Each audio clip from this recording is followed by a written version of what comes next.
Good morning, everybody. Happy Tuesday. It's franchise tag deadline day, maybe, unless the league ends up pushing it back, which is a distinct possibility. The Packers headline this morning, obviously, Devin Funchess taking a $750,000 pay cut. How's your day going? That's right, sticking around, at least making his way to the 90-man off-season roster, one would think, after taking said pay cut. Doesn't guarantee anything. Doesn't mean he's made the squad. Gives it an opportunity to compete, and we'll see how it goes from there. Good morning to everybody in the comments section. Good to see everybody. We got Twitter in the house. We got Facebook. We got YouTube. Look at y'all having a great time. You don't even need me. I just got to show up and start the stream, and you guys just go to town. Sandy, how are you? Good to see you. What's up, Nags? How do Patreon members go about buying the draft guide so as to get early access? Mark, if you are a Patreon member, when you do purchase the draft guide, make sure you utilize the same email address. We will have, last year we just cross-referenced all the emails from the draft guide purchases with Patreon memberships. If for whatever reason you can't say line those two up if you're on separate computers or separate accounts or whatever, but just shoot me an email at aaron@cheeseheadtv.com and I'll make sure to flag it. But if you are a Patreon member, rest assured you will get early access to the draft guide. What is up? How are you, people? Blaine, how you doing, man? Morning, Nags. Who trades for Preston? Brent, I have no idea. Patriots? Colts? Probably somebody in the AFC with some maneuverability when it comes to the cap. I'd be absolutely shocked if he actually gets traded myself. What is byke? It's back, Tom. Funchess is back. It's an old joke. Welcome to what, circa 2015 on the internet. Nags, 20 revenue losses, sure, but new TV deal coming. Gambling money, 17th game, expanded playoffs, CBA locked in. Why not keep the cap flat for one season? Rusty, they might. We still don't know. We still don't have a actual number yet. So we'll see. I think there are probably factions within the league making that case. I do think it will end up going down simply because of what has been negotiated prior, but it's a possibility. No doubt about it. And I think this deal with Dak Prescott we saw last night is kind of the first kind of owner saying, all right, I know there's big money coming. So it's not so much they're getting out ahead of it, because I do think they probably are now paying more than they would have had to had they locked him up last year. I don't think there's any doubt about that. But now that that new TV and media money is on its way, I think we're going to see teams be able to or willing to make some splash moves like we saw last night. Devin Funchess is back. He also will have some value on the wide receiver core. Thoughts? Oh, Big Al with the thoughts question. I'm interested to see him in green and gold. I think he's a big physical body that you can line up on the perimeter. He has been at times in his career a really effective red zone weapon. I don't know how effective he's going to be with Aaron Rodgers, though. Aaron famously doesn't like to throw those 50-50 balls where Funchess has really excelled. But maybe they grow chemistry throughout the offseason into the year, and Aaron starts to feel a little bit more comfortable with that idea. So, and I do think in this offense, we've seen, especially last year, they were so effective in the red zone. The scheme does a very good job of getting guys open. Aaron himself said there's a lot of times I just don't have guys are wide open. I just have to make sure not to mess up the throw. I do think, Funchess gives you another big body down in the red zone. Go to work, man. Should be fun to watch. Howdy, y'all. How are you, DFW? Good to see you. Since Funchess took a $750 pay cut, how much is he making? Free lunch in the Packers cafeteria. Well, he was making just under $2, so I got to think he's hovering around $1 million right now, probably close to the veterans minimum. Are the Packers super disciplined on best player available, or do they think they've never reached at a need in the draft? Oh, they've reached. There's no doubt. Every team does. Sometimes best player available is a spot where you're completely stocked and it makes literally no sense to take the player. They try to limit it, obviously, but every team pays lip service to taking the best player available and then reaches for need. It happens every year. No question about it. Nick, thanks for the super chat. Let's say a player enters a year with no guaranteed money on his contract. How does he get paid? If he starts all 16, 17 games, does he get 100% all of his money? Well, one would assume, yeah, he gets his salary weekly. Some of that also will depend, on roster bonuses, active bonuses. Sometimes that's baked into guys' contracts. But yes, very simply, without a signing bonus, something that's prorated, etc., you basically get paid every week, including your bye week. Do I still think Rodgers? Nathan, do you still think Rodgers? I do still think Rodgers. Do you still think Rodgers gets done? Yeah, probably. Prior to the start of the new league year? Very much so. I think that Dak deal will kickstart a lot of conversations around the league, especially at the quarterback spot.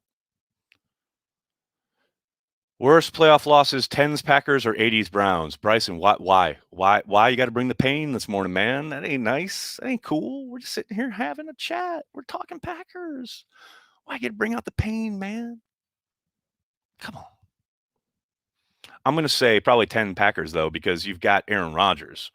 And as good as those Browns teams were, Bernie Kosar? He's no Aaron Rodgers. So you have higher expectations, I would think. So probably 10 Packers. Why you gotta hurt me? Why you gotta hurt me like that? That ain't nice.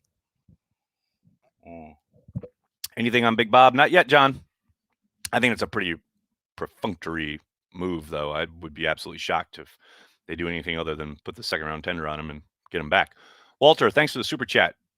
If Tunyon doesn't return, are we banking on DeGuara and Jace? Yes, but Tunyon will return. So let's not worry about it. And don't forget, Big Dog is probably back. It's you, Nags, who hates the 50-50 ball. I would throw a 50-50 ball every time. Are you kidding me? I do sometimes Madden, and I get picked off a lot, so that makes Rodgers correct. If they tag Jones and pay him the $8 million, can they add incentives? No, not on the tag. The tag is straight up. There's no negotiating around it. Once you sign that tender, that is what you were playing for. There are no incentives.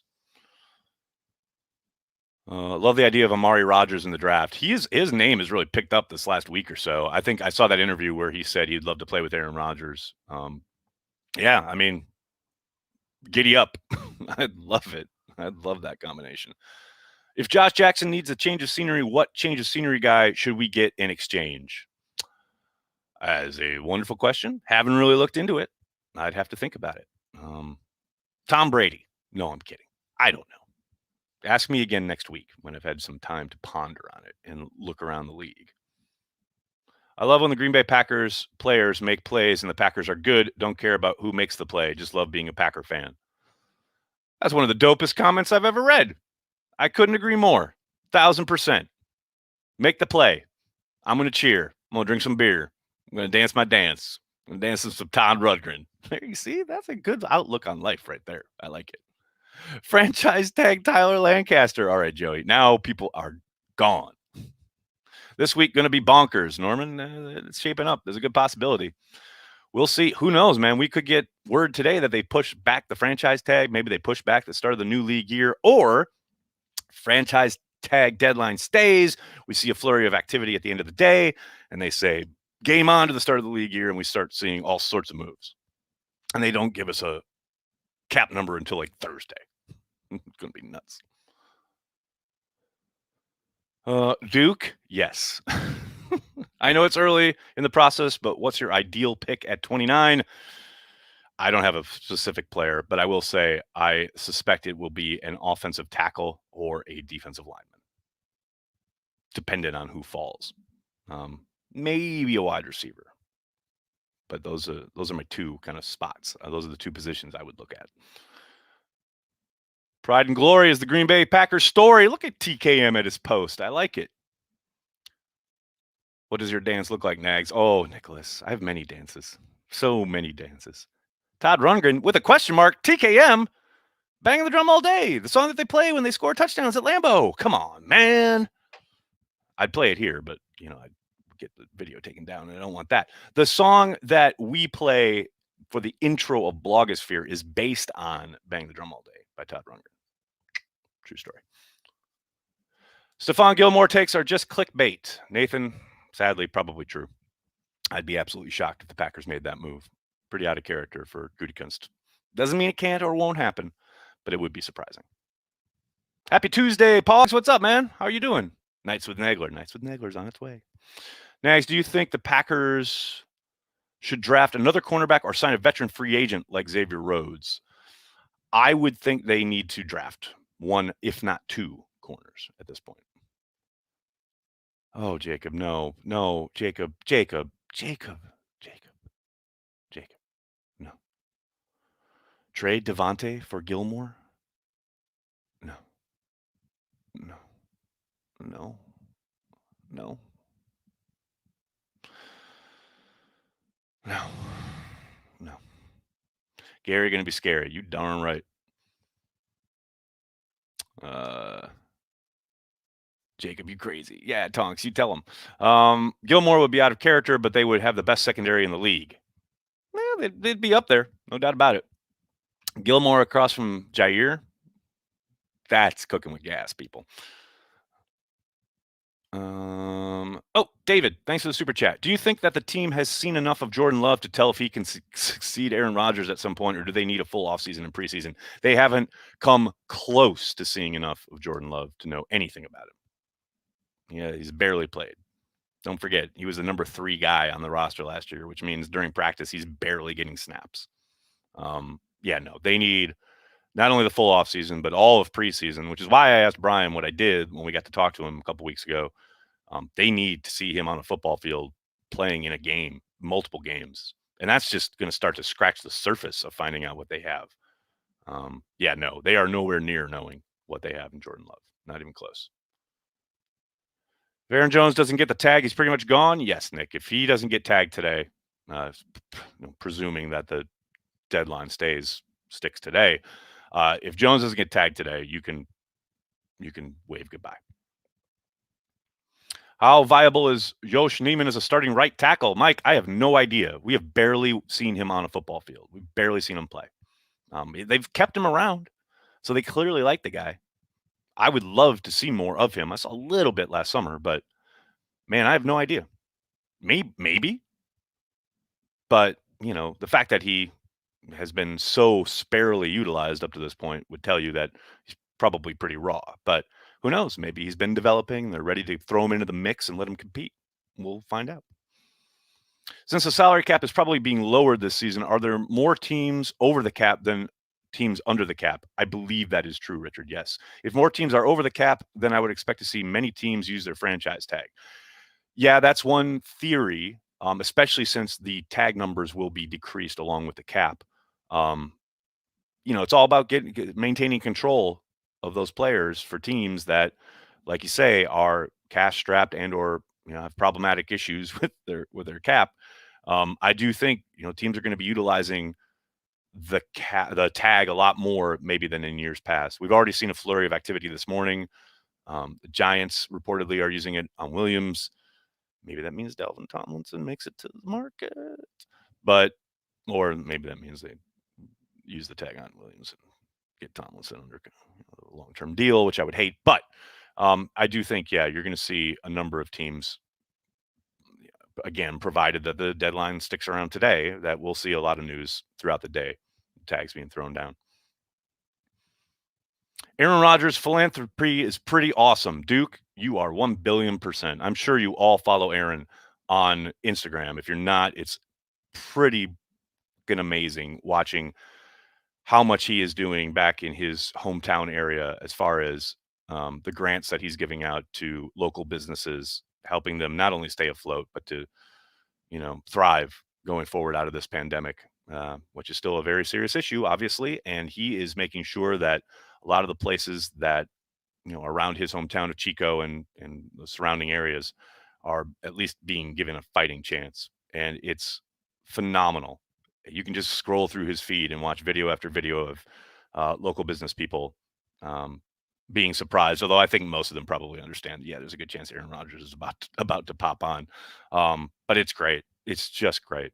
Highly recommended if you need a pick me up, a kind of affirmation of some of the good in this world.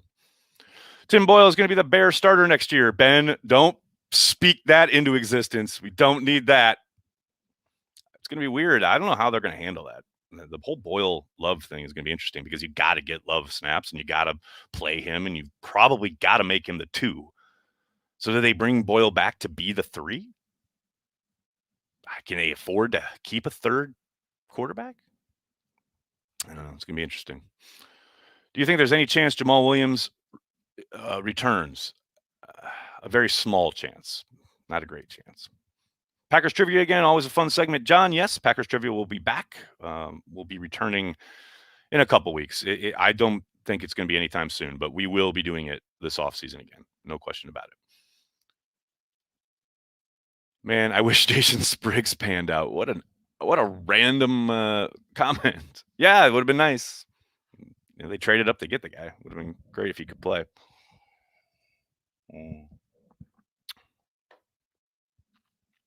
Happy hour this week. Yes, Oz. I just haven't posted it on the Patreon page, but it'll be the same time as usual. I'll get it up later today.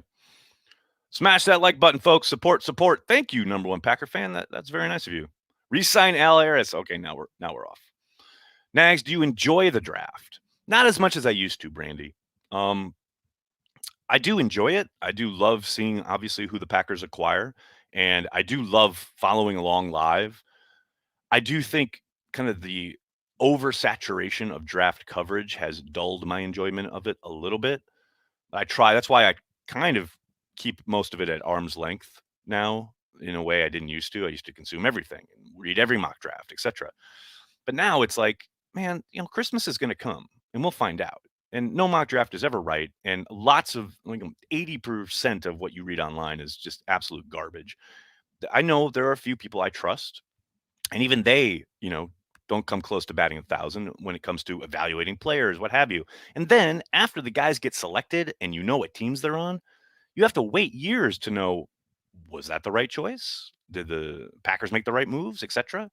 But there's all this instant analysis and all grading the draft, and it's all garbage. And I don't know. It really the apparatus around the draft has really kind of soured me on the experience somewhat as of late. But when the draft is actually occurring, I have a ball. And to that end, we'll be having 3 days of live streaming here at Cheesehead TV. We did a live stream last year for the first round. We'll be doing it for all 7 rounds because why the hell not? We're all watching it anyway. So Corey, myself, Patreon members, you'll have a special Zoom just like we did last year. It's going to be a lot of fun. And hopefully a few players show up just like last year. It's going to be a good time. You guys should stick around. Have fun. Any idea when the salary cap will be released? No. And what position do you think we target in free agency? Oh, that's a good question. I think they'll make calls on a lot of different positions. I think defensive line is something they've got to look at. Corner, I think, is an obvious one, although I don't know how much they'll be able to lay out in free agency dollars. But I think those 2 spots are pretty obvious, and wide receiver. So kind of the places they're always looking at. I kick ass 44. Thanks for the super chat. If it weren't for COVID, would the Packers still be struggling for cap space? No. 1 billion %. And you can safely ignore anyone who tells you otherwise. I mean, they'd still, obviously have some, things to do, moves to make, what have you. But without COVID, without the pandemic wrecking the cap and making things problematic as far as it going down rather than up the normal 10 million, which it has every year since the earth cooled, they'd be absolutely fine. Now, that doesn't mean they could keep everybody. They'd still have hard choices to make, but they would be in much better shape had COVID not happened. No doubt about that. And they would not have a problematic cap situation. Oh no, Randy. Well, I choose life. Drinking game. Take a shot every time somebody says clock while watching the draft. Oh no, I choose life. Because McAfee come back and punt for us. Well, I don't know about McAfee, but someone's got to come in and compete. And there's no way they're not bringing competition for J.K. Scott. They absolutely have to. What is the most loaded positions in this year's draft, at least from what the experts think? Chris, I know wide receiver, once again, is a deep position in this draft, and offensive tackle, somewhat top heavy, but very deep as far as the quality guys. There are a lot of them. Those are obviously two positions the Packers will be looking at.